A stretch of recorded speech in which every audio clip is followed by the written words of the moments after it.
근데 이 외제차에 관심이 가는 이유가 물론 승차감도 승차감인데 네. 하차감! 이 하차감을 놓칠 수 없어서거든요.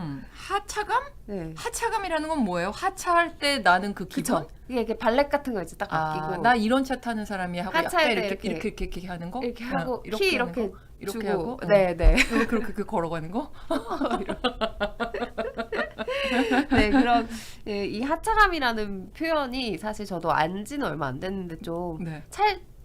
이렇게 찰떡같이 좀 붙더라고요. 이렇게 얘기하시네. 내릴 때 주변 의식되는 거. 이거를 하차감이라고 딱 유방님이 그렇게 얘기해요. 네. 박유님이신가요? 지금 제 차는 하차감이 좀 별로예요. 네. 그래가지고 그러니까 뭐 요새는 차의 기능도 중요하긴 한데 대체로 잘 나오니까 기능뿐만 아니라 네. 내 마음의 만족을 얼마나 줄 수 있느냐 이 가심비를 추구한다는 다른 말인 것 같아요. 네. 그런데 이 하차감이 이 개념이 법원에서 최초로 인정돼서 화제입니다. 그러니까 우리가 차 사고를 내면 차를 고치는 동안 렌터카를 보통은 하게 되잖아요. 네. 보통비를 지급받을 수도 있지만 네. 근데 나중에 이 렌트 비용까지 보험으로 청구할 때 보통은 이제 사고 난 차량과 동급의 차량으로 이제 렌터카에 뭐에서 차를 받게 되죠. 네. 그 경험 있으신가요? 경험 있죠. 그때 그 폐차했을 때도 경험했었죠. 네. 네. 그럴 때는 그냥 뭐 내 차와 꼭 같은 모델이 아니더라도 조금 더 동급이라면 그쵸. 약간 평소에 좀 타보고 싶었던 조금 네. 더 좋은 차를 타고 싶은 게 인지상정이죠. 네. 네. 그래서 저도 좀 그랬죠. 근데 네. 보통은 이제 동급이라고 하면 우리가 뭐 2000cc다, 3000cc다 해서 네. 그 머릿속에 대강 그려지는 표들이 있잖아요. 네. 이렇게 해서 이제 이 배기량을 기준으로 해서 맞춰서 봤는데 만약 선배차가 2000cc짜리 외제차인데 보험회사에서 이 배기량만 맞춰서 주고 2000cc로. 네, 현대차나 이런 국산차를 준다면 기분이 어떨 것 같으세요?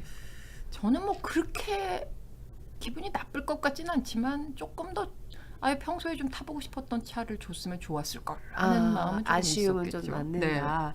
또 이게 생각을 해보면 수리하는 기간 동안 이제 잠깐 타는 거긴 해도 선배처럼 좀 좋은 거 타고 싶다라고 당연히 이제 네. 생각하시는 분들도 계실 거고 또 네. 한편으로는 아니 그거 며칠이나 된다고 굳이 외제차를 타서 보험을 뭐 그렇게까지 뭐 돈을 뜯어내야 되냐라고 생각하시는 분들도 계실 텐데 이 자동차 보험 표준 약관을 보면 어떻게 이제 보험회사에서 주게 되어 있냐면 네. 동급 자동차 중에 최저 요율로 대차료를 지급하도록 규정을 네. 하고 있어요. 그러니까 ABCD가 있으면 제일 싼 차를 기준으로 해서 보상을 하게 돼 있도록 되어 있다고 하거든요. 저도 이제 보험을 가입할 때 생각해보면 외제차 특약 같은 게 있었던 것 같아요. 그러니까 그거를 특약에 가입을 해야 내가 이제 나중에 렌터카를 받을 때 외제차로 한 단계 올려가서 받을 수 있는 이런 특약이 있었던 게 기억이 나는데 이렇게 특약까지 있는 이유가 가격 차이가 좀 나기 때문이에요.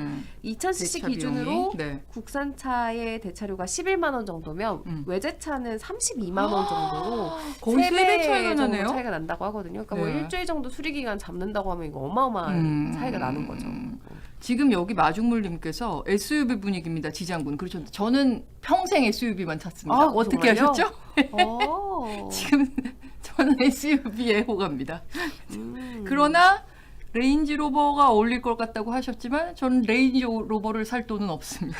레인지로버의 벨라를 사고 싶습니다. 하지만 벨라... 비싸서 못 sab니다. 네.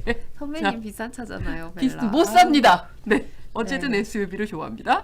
네. 근데 이 문제를 두고 갈등이 있을 수이기 때문에 정부에서 기준을 마련한 거잖아요. 방금 선영 씨가 얘기한 것처럼 이 자동차 보험 표준 약관이라는 게 2016년에 만들어진 건데 자동차 보험이라는 거는 개인의 피해를 이렇게 보상해 주는 것이기도 하지만 그 보험 가입자들이 낸 보험료를 모아서 보험금을 지급하는 원리란 말이죠. 그렇기 때문에 이건 어떻게 보면 사회적 비용이기도 한 거예요.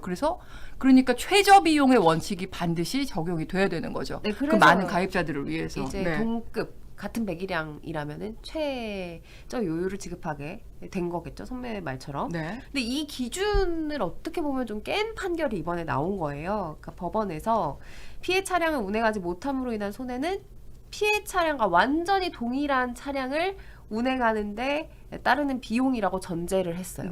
그리고 배기량과 연식 외에도 차량의 가액, 주행 성능까지는 이해가 그 정도까지 됐는데 디자인, 브랜드 가치 등을 중요 요소로 고려해야 한다고 하면서 아까 우리가 이야기했던 그 하차감, 그러니까 가심비까지 보상을 해줘야 된다라고 판시를 했고요. 이게 그동안에 이 표준 약관, 그러니까 이른바 사회적 합의를 완전히 정면으로 반박하는 판결이기 때문에 보험업계에서는 이제 촉각을 곤두세우고 있어요. 왜냐하면 이 판단이 대법 판단이 아니고요. 네. 그러니까 확정 판결이 아니고 1심 판결을 뒤집은 항소심 판결이었거든요. 그러니까 이제 대법원에서 땅땅땅 하고 완전히 확정 판결이 나올 때까지는 지금 기준이 두 개인 거예요. 네. 네, 표준 약관과 지금 항소심 법원의 판단. 네. 그래서 사주들과 보험업계가 이제 자신들의 유불리에 따라서 뭘 기준으로 들이댈지 좀 혼란이 예상된다고 하더라고요. 이게 보니까 그 사고의 그 피해자 있잖아요. 명백한 저같이 그때 와서 그냥 그쵸, 들이받은 정지해 있는데 그냥 네. 백대빵. 그런 경우에는 그 보험사에서도 좀 이게 약간 달래는 차원에서 네. 조금 골라보시죠. 뭐 이런 식으로 하는 것 같아요. 그쵸. 그러니까 표준 약관대로 뭐 최저율 무조건 이게 아니라. 예. 근데 가해 차량은 이제 보험금이 많이 나갈 거 아니에요. 그렇죠. 그러니까 최저 비용이 가해 차량에 더 많이 아하. 적용이 되는 것 같더라고요. 네. 그러니까 좋은 차를 대차를 받으시려면 피해를 보시는 게 낫다.